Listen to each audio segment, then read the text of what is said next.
আগামী বছর মার্চে শুরু হবে পাতাল রেলের কাজ। 24 মিনিটে যাওয়া যাবে বিমানবন্দর থেকে কমলাপুর।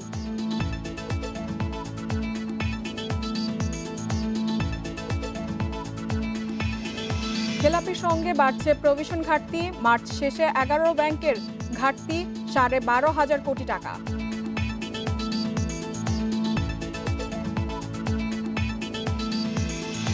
আট মাসে 7 বার বেড়েছে জেট ফুয়েলের দাম। পদ্মার একচেটিয়া ব্যবসাকেই দায়ী করছেন এয়ারলাইন্সগুলো।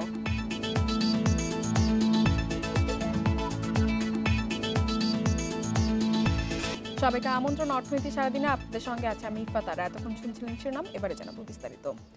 2022 সালের মার্চে দেশের প্রথম পাতাল রেলের নির্মাণ কাজ শুরু হচ্ছে। এই প্রকল্পে ব্যয় হবে 52,561 কোটি টাকা। সকালে অনলাইনে সংবাদ সম্মেলনে মেট্রো রেলের ব্যবস্থাপনা পরিচালক একথা জানান।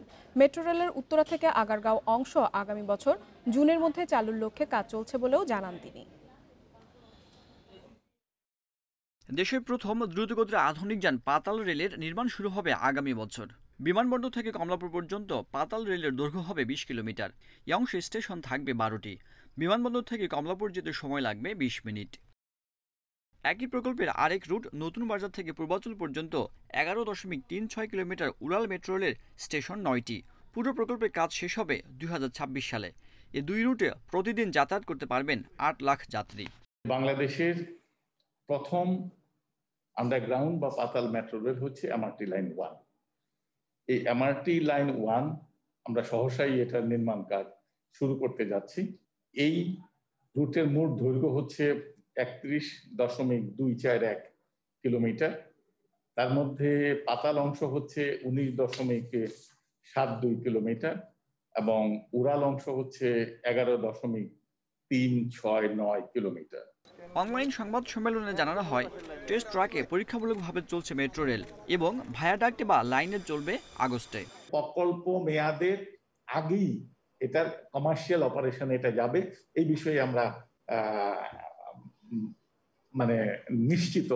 তারপরেও সবসময় প্যান্ডেমিক সিচুয়েশনটাকে আমাদের বিবেচনায় রাখতেই হবে। এখন আবার হঠাৎ করে প্যান্ডেমিক সিচুয়েশনটা ডিটোরিয়েট করছে গতকাল থেকে। যখন এই প্যান্ডেমিক সিচুয়েশন ডিটোরিয়েট করে তখনই জানেন যে আমাদের মোবিলিটিটা একটু কমে যায়। মেট্রো রেলের উত্তরা মতিঝিল অংশের সার্বিক অগ্রগতি 64.91 ভাগ, উত্তরা আগারগাঁও অংশের অগ্রগতি 85.74 এবং আগারগাঁও মতিঝিল অংশের অগ্রগতি 62.50 ভাগ। Sajjad Hossain, independent News, Dhaka. করোনার প্রভাবে গেল বছর কাজ হারিয়েছে 62 ভাগ মানুষ। যৌথ জরিপের ভিত্তিতে এমন কথা বলছে সিপিডি ও অক্সফাম বাংলাদেশ। বৃহস্পতিবার এক অনলাইন আলোচনায় তারা জানায়, সামাজিক সুরক্ষার বিভিন্ন ভাতা মূল্যস্ফীতির তুলনায় যথেষ্ট নয়। দেশে করোনার সার্বিক প্রভাব নিয়ে যৌথ জরিপ করেছে সিপিডি এবং অক্সফ্যাম বাংলাদেশ। 16 জেলার 2600 পরিবার নিয়ে জরিপের ভিত্তিতে বৃহস্পতিবার এক অনলাইন সভায় সিপিডি জানায়, গেল বছর বিভিন্ন সময় কাজ হারিয়েছেন 62% মানুষ। চলতি বছরের শুরুর দিকে কিছু মানুষ কাজ ফিরে পেলেও আগের অবস্থানে যেতে পারেননি, যার ফলে বেড়েছে আয় বৈষম্য। এর আগে বিভিন্ন সময় সিপিডি জানিয়েছে, করোনা পরিস্থিতিতে নতুন করে দারিদ্র্যসীমার নিচে নেমে এসেছেন দেশের 1.5 কোটি মানুষ। অনলাইন সভায় জানানো হয়, বিভিন্ন সংস্থার গবেষণার পরও নতুন দরিদ্রের হিসাব নিয়ে অস্বীকৃতি আছে নীতি নির্ধারক পর্যায়ে। আমরা সিপিডির পক্ষ থেকে এবং বিভিন্ন বাংলাদেশের অন্যান্য গবেষণা প্রতিষ্ঠানও কিন্তু বিভিন্ন জরিপ চালিয়ে দেখেছে যে নতুন করে যারা দরিদ্র হয়েছেন, যারা নিম্ন আয়ের তারা দরিদ্র হয়েছেন। প্রস্তাবিত বাজেটে সামাজিক নিরাপত্তা কর্মসূচিতে উপকারভোগীর সংখ্যা বাড়ানো হলেও বিশেষ ভাতার অর্থ বাড়েনি। আমাদের যে বৃদ্ধ ভাতা আছে এটা 500 টাকা করে এখন দেওয়া হয়। 2015-16 অর্থ বছরের যদি মূল্যমান আমি করি তাহলে এটা 383 টাকা হয়ে গেছে। অর্থাৎ সেই সময়ের তুলনায় এখন প্রকৃত অর্থে কিন্তু বৃদ্ধ ভাতা যারা পান তারা কম টাকা পান। এদিকে বিনিয়োগ বাড়াতে দেশি এবং বিদেশি প্রতিষ্ঠানের নীতিমালার সমন্বয় প্রয়োজন বলছেন উদ্যোক্তারা। যে ইকোনমিক জোনের বাইরে আছে ওনার থেকে কোনো স্পেয়ার পার্ট আমি যখন ক্রয় করি আমার ইকোনমিক জোনের ভিতরে, আমি কিন্তু ভ্যাট দিয়ে জিনিসটা কিনতে লাগছে, কিন্তু একই পণ্য আমি যখন চায়না থেকে নিয়ে আসছি আমি কিন্তু ডিউটি ফ্রি পাচ্ছি। এছাড়া প্রকৃত সুবিধাভোগীদের সামাজিক সুরক্ষার আওতায় আনতে জাতীয়ভাবে তথ্য সংগ্রহ, রক্ষণাবেক্ষণ এবং হালনাগাদের তাগিদ বিশ্লেষকদের। কপ্তিয়া Mumtahana, Independent News, Dhaka. Bank খাতে খেলাপির সঙ্গে বেড়েছে প্রভিশন ঘাটতিও। চলতি বছরের মার্চ শেষে ঋণমানের বিপরীতে প্রয়োজনীয় নিরাপত্তা সঞ্চিত বা প্রভিশন সংরক্ষণ করতে পারেনি 11 ব্যাংক। এসব ব্যাংকের প্রভিশন ঘাটতি দাঁড়িয়েছে 12,650 কোটি টাকা। 3 মাস আগে ঘাটতি ছিল 7,146 কোটি টাকা। 11টি ব্যাংকের মধ্যে রয়েছে রাষ্ট্রায়ত্ত 4টি, বেসরকারি 6টি এবং একটি বিশেষায়িত ব্যাংক। বাংলাদেশ ব্যাংকের তথ্য অনুযায়ী গত মার্চ শেষে ব্যাংক খাতের মোট প্রভিশন রাখার কথা ছিল 68,065 কোটি টাকা। তবে সংরক্ষণের পরিমাণ দাঁড়িয়েছে 62,807 কোটি টাকা। এ সময় 11 ব্যাংকে মোট বড় অঙ্কের ঘাটতি থাকলেও অনেক ব্যাংকে উদ্বৃত্ত রয়েছে। কোনো ব্যাংক ঘাটতিতে থাকা অবস্থায় সাধারণভাবে লভ্যাংশ দিতে পারে না। রাষ্ট্রীয় মালিকানার ব্যাংকগুলোর মধ্যে সবচেয়ে বেশি ঘাটতিতে বেসিক ব্যাংক। মার্চে ঘাটতি আরও বেড়ে 3,566 কোটি টাকা হয়েছে।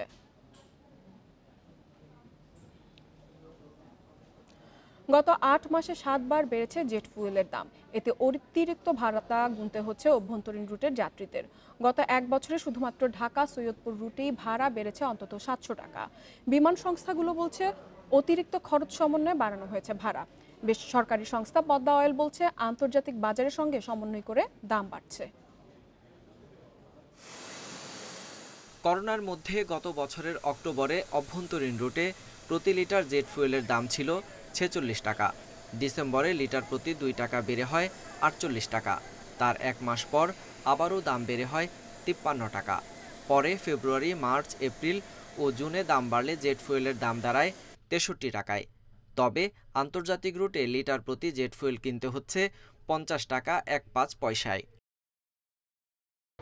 এয়ারলাইন্সগুলো বলছে একটি ফ্লাইট পরিচালনায় খরচ হয় 40 ভাগ জ্বালানি। তাই লিটারে 3 টাকা বাড়লে প্রতি সিটে 60 থেকে 70 টাকা ভাড়া সমন্বয় করতে হয়। আমরা আমাদের পারিপার্শ্বিক দেশের সাথে মিল রেখে এই প্রাইসটা করি। আপনি মানে এটা বাড়ছে না কমছে দেখার আগে আমি কলকাতার প্রাইসটা নিয়ে তারপরে আপনি বলেন তো কলকাতার প্রাইসটা আমরা অনেক কম রাখি। সামঞ্জস্য নেই তো এটার হচ্ছে কারণ বিপিসির মনোপলি পদ্মার জন্যে তারা যে কোনোটা বাড়াতে পারতেছে, কিন্তু আমাদের কিছু করার নাই। পৃথিবীর অন্যান্য সব দেশে 2 থেকে 3টা ফিউল ভেন্ডার থাকে, সে যে কারো কাছে কম্পিটিটিভ মূল্যে তেল দিতে পারছে, কিন্তু আমাদের তো চয়েস একটাই, ওরা যে দাম ভাড়াটা বলছে আমাদের সেই ভাড়াটাই দিতে হচ্ছে। বিশেষজ্ঞরা বলছেন প্রতিনিয়ত ফুয়েলের দাম বাড়লে নেতিবাচক প্রভাব পড়বে এভিয়েশন খাতে। যে তেলের দামটা বেড়ে গেল, এটা কিন্তু আলটিমেটলি এইটা এভিয়েশন খাতকে অনেক দুর্বল করে দেবে। কারণ প্রথমত হচ্ছে যে এই তেলের দামটা বাড়লে এটা আলটিমেটলি যাত্রীদের স্কন্ধে যাবে। এয়ারলাইন্সগুলোর তথ্য মতে বছরে অভ্যন্তরীণ রুটে যাত্রী অন্তত 18 থেকে 20 লাখ। তবে করোনা সংক্রমণের পর নানা বিধি নিষেধে যাত্রী কমে অর্ধেকে নেমে এসেছে। Sohel Rana, independent News, Dhaka. দাবি পূরণের আশ্বাসে কর্মবিরতি প্রত্যাহার করেছে চট্টগ্রাম কাস্টমস হাউসের সিএনএফ এজেন্টরা। এর আগে সকাল থেকে 6 দফা দাবি ঘোষণা করে কর্মবিরতির ডাক দেন তারা। ঘুষ, দুর্নীতি, হয়রানি বন্ধের দাবিতে কর্মবিরতি পালন করেন তারা। সিএনএফ এজেন্ট অ্যাসোসিয়েশনের সভাপতি আক্তার হোসেন অভিযোগ করে জানান, বুধবার মেসার্স প্রাইম ক্লিয়ারিং হাউস থেকে বড় অঙ্কের ঘুষ দাবি করেন কাস্টমস রাজস্ব কর্মকর্তা নিজামুদ্দিন। এ নিয়ে কাস্টমস কর্মকর্তার সঙ্গে সিএনএফ এজেন্টের কথা কাটাকাটির এক পর্যায়ে মিথ্যা অভিযোগের ভিত্তিতে লাইসেন্স স্থগিত করে কাস্টমস কর্তৃপক্ষ। এর প্রেক্ষিতে সকাল থেকে কাস্টমস হাউসের ঘুষ, দুর্নীতি, হয়রানি বন্ধ, লাইসেন্স স্থগিতাদেশ প্রত্যাহার সহ 6 দফা দাবি নিয়ে আন্দোলনে নামেন ক্লিয়ারিং অ্যান্ড ফরওয়ার্ডিং এজেন্টরা।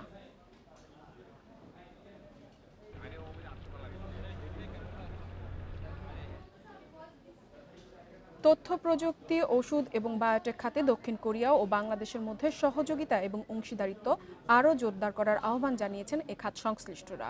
বুধবার বাংলাদেশ দূতাবাস সিওলের আয়োজনে বাংলাদেশ ও দক্ষিণ কোরিয়া বাণিজ্য ও বিনিয়োগের সুযোগ বিষয়ে এক ওয়েবিনারে বক্তারা একথা জানান। ওয়েবিনারে বিভিন্ন খাতে দুদেশের বিদ্যমান সহযোগিতা এবং ভবিষ্যৎ পরিকল্পনা নিয়ে আলোচনা হয়। অনুষ্ঠানে প্রধান অতিথি ছিলেন প্রধানমন্ত্রীর বেসরকারি শিল্প ও বিনিয়োগ বিষয়ক উপদেষ্টা সালমান এফ রহমান। এ সময় তিনি বলেন, বাংলাদেশ এবং দক্ষিণ কোরিয়ার সম্পর্ক দীর্ঘদিনের। এই সম্পর্ক আরও জোরদার করার আহ্বান জানান তিনি।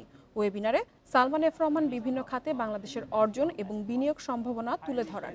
আলোচনায় অংশ নেন দক্ষিণ কোরিয়া, বাংলাদেশ সরকারের ও বিভিন্ন বাণিজ্য সংস্থার প্রতিনিধিরা। South Korean expertise and investment দেশে বিনিয়োগ বৃদ্ধির মাধ্যমে দক্ষিণ কোরিয়া ও বাংলাদেশের কূটনৈতিক সম্পর্ক আরও জোরদার হবে। বাংলাদেশে দ্রুত গতিতে শিল্পায়ন হচ্ছে এবং এ খাতে দক্ষিণ কোরিয়ার বিনিয়োগের সুযোগ রয়েছে। বিশেষ করে দেশের আইসিটি, ফার্মাসিউটিক্যাল, বায়ো ইন্ডাস্ট্রি খাতে দক্ষিণ কোরিয়ার ভবিষ্যৎ বিনিয়োগ এবং সহযোগিতার অনেক সুযোগ রয়েছে। Bangladesh has made a tremendous stride in terms of economic development. সুদানের ৬৫ কোটি টাকা ঋণের দায় নিল বাংলাদেশ। আইএমএফ এর আহ্বানে সাড়া দিয়ে মঙ্গলবার বাংলাদেশ সুদানকে ৬৫ কোটি টাকার সমান ঋণ মওকুফ সুবিধা দিয়েছে। বুধবার অর্থ মন্ত্রণালয়ের থেকে এক বিজ্ঞপ্তিতে জানানো যায়, আইএমএফ এর আহ্বানে সাড়া দিয়ে বাংলাদেশ ঋণ মওকুফ সুবিধা দিয়েছে। অর্থ মন্ত্রণালয়ের বিজ্ঞপ্তিতে বলা হয়, সুদান অত্যাধিক ঋণগ্রস্ত ও দরিদ্র একটি দেশ। সরকারের পক্ষ থেকে আশা করে বিজ্ঞপ্তিতে জানানো হয়, এই অর্থায়ন দরিদ্র বিমোচনে সুদানের সংগ্রামকে আরও শক্তিশালী করবে। এ টাকা পরিশোধের দায়িত্ব বাংলাদেশের ভাগে থাকবে। গত বছর আইএমএফ এর উদ্যোগে অংশ হিসেবে বাংলাদেশ ৮ কোটি টাকার বেশি অর্থের সমান একই ধরনের সুবিধা দিয়েছিল আফ্রিকার আরেক দেশ সোমালিয়াকে।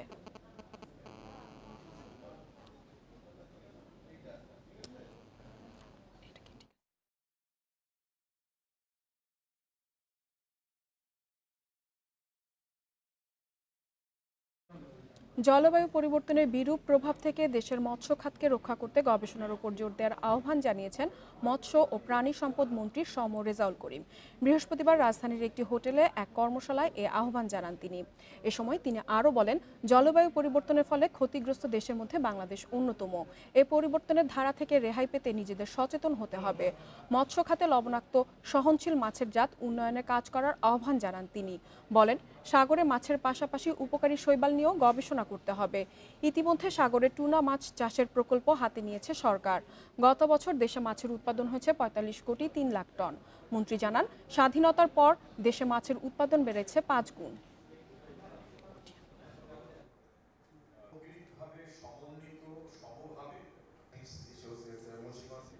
গুটি আম চাষে লাভবান হচ্ছে উত্তরাঞ্চলের চাষিরা। স্থানীয় বাজারে ভালো দাম না পেলেও কৃষি পণ্য প্রস্তুতকারী কারখানায় সরবরাহ করছেন তারা।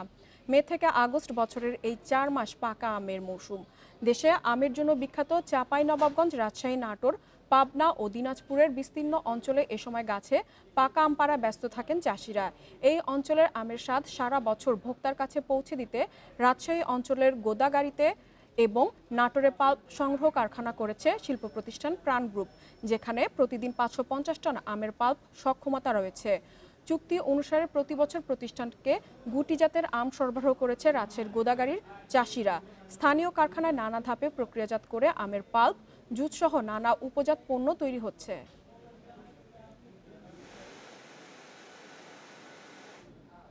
করোনার দ্বিতীয় ঢেউয়ের প্রভাবে চলতি অর্থ বছরে ভারতের অর্থনীতি ২ লাখ কোটি টাকা ক্ষতির আশঙ্কা করছে reserve bank of India RBI. June মাসের বুলেটিনে এ তথ্য জানায় দেশটির কেন্দ্রীয় ব্যাংক। আরবিআই বলছে, মানুষের সচেতনতা বাড়লেও করোনার দ্বিতীয় ঢেউয়ের সঙ্গে লড়তে হচ্ছে ভারতের অর্থনীতিকে। গৃহপণ্যের চাহিদার উপরেই বেশি প্রভাব ফেলেছে দ্বিতীয় ঢেউ। তবে এর সঙ্গে দেশের মোট অভ্যন্তরীণ মূল্যায়ন বা জিডিপির সরাসরি কোনো যোগসূত্র নেই বলে জানিয়েছে আরবিআই। এর পর্যবেক্ষণে বলছে, মানুষের হাতে নগদ টাকা কমায় ব্যাংকে আমানত কমেছে, যার প্রভাব পড়েছে দৈনিক চাহিদার উপর। অর্থনীতিবিদদের মতেন, যত দ্রুত বেশি মানুষ টিকার আওতায় আসবে, তত দ্রুত এই সমস্যার থেকে বেরিয়ে আসবে ভারত।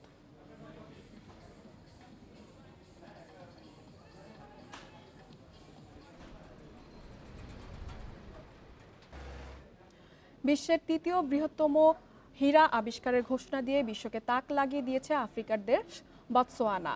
দেশটির মাইনিং কোম্পানি দেবসোয়ানায় ১০৯৮ ক্যারেটের এই হীরা আবিষ্কারের কথা জানিয়েছে।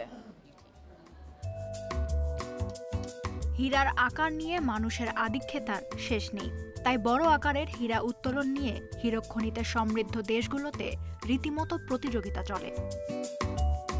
সম্প্রতি বিশ্বের তৃতীয় বৃহত্তম হীরক খণ্ডের সন্ধান মিলেছে আফ্রিকার দেশ বতসোয়ানায়।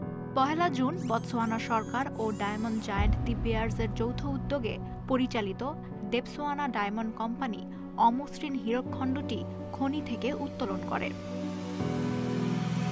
ধারণা করা হচ্ছে বর্তমানে বিশ্বের তৃতীয় বৃহত্তম হীরক খণ্ড এটি, যার ওজন ১০৯৮ ক্যারেট। ২০১৫ সালে পৃথিবীর দ্বিতীয় বৃহত্তম হীরার সন্ধান এই বতসোয়ানাতেই পাওয়া যায়। আফ্রিকার মধ্যে সবচেয়ে বেশি হীরা উৎপাদন হয় এই বতসোয়ানায়। দেশটির দক্ষিণ পূর্বাঞ্চলীয় কারোবিতে 1109 ক্যারেট ওজনের টেনিস বলের সমান ওই হীরার নাম লেসিদি লারোনা। বিশ্বে এখন পর্যন্ত সন্ধান পাওয়া দ্বিতীয় বৃহত্তম হীরার স্বীকৃতি পেয়েছে এটি। এদিকে 100 বছর আগে এখন পর্যন্ত পৃথিবীতে সন্ধান পাওয়া সবচেয়ে বড় হীরকখণ্ডটির ওজন 3106 ক্যারেট। ক্যালিকান নামের এই খণ্ডটি 1905 সালে দক্ষিণ আফ্রিকায় পাওয়া যায়। এদিকে নতুন পাওয়া হীরার খণ্ডটি উত্তোলনের পরই দেশটির প্রেসিডেন্ট মোকগোয়েতেসি মাসিসিকে দেখানো হয়। তবে বিরল ও অসাধারণ হীরাটি আন্তর্জাতিক দে বেয়ার্সের মাধ্যমে নাকি স্থানীয় ওকাভাঙ্গো ডায়মন্ড কোম্পানির মাধ্যমে বিক্রি করা হবে সে বিষয়ে নিশ্চিত করে কিছু জানায়নি কর্তৃপক্ষ। Lutfa Fauzia, independent news. এবার শেয়ার বাজারের খবর। সপ্তাহের শেষ কার্যদিবসে ঢাকার শেয়ার বাজারে সামান্য বেড়েছে সূচক। এ সময় বড় ব্যবধানে কমেছে লেনদেনের পরিমাণ। এছাড়া দর হারিয়েছে 63.5% প্রতিষ্ঠানের শেয়ার। অন্যদিকে চট্টগ্রাম স্টক এক্সচেঞ্জে বেড়েছে সার্বিক সূচক এবং লেনদেন। বৃহস্পতিবার লেনদেনের শুরু থেকে ইতিবাচক অবস্থানে ছিল ঢাকা স্টক এক্সচেঞ্জ। তবে দিন শেষে মাত্র 1.01 পয়েন্ট বেড়েছে প্রধান সূচক। এতে করে দিন শেষে সূচকটির অবস্থান 6052 পয়েন্টে। সূচক বাড়লেও কমেছে লেনদেনের পরিমাণ। আজ ডিএসইতে মোট লেনদেন হয়েছে 1847 কোটি 16 লাখ টাকার শেয়ার, যা আগের কার্যদিবস থেকে 262 কোটি 52 লাখ টাকা কম। হাতবদলে অংশ নেওয়া 372টি কোম্পানি ও মিউচুয়াল ফান্ডের মধ্যে আজ দর হারিয়েছে বেশিরভাগ প্রতিষ্ঠান, যেখানে কমেছে 237টির দর, বেড়েছে 160টির দর।